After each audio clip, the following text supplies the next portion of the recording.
Di tahun ini, Aha. kalau tahun ini masih lagi je. Tapi, Tak. I ada soalan untuk you. Oh my god. Okay, Amir, you rasa tahun 2025 ni, you nampak orang still percaya tak dengan influencer? Influencer punya power tu still ada tak dalam market? Dia akan ada perubahan di tahun ini. Aha. Kalau tahun ini masih lagi je. Kita kena tengok game plan marketing.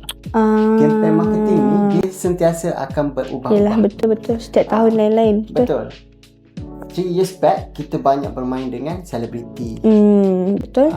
And then kita banyak bermain dengan influencer nama-nama besar, nama-nama mega, 1 million followers apa semua. Tapi sekarang ni game plan dah berubah.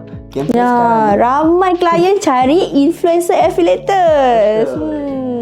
so untuk tahun 2026 ni game plan apa pula yang akan dimainkan? Kita tunggu next year apa game plan yang seterusnya. Betul. Kalau nak update boleh contact Izzy. Jom contact di Alice sekarang. I bantu business you.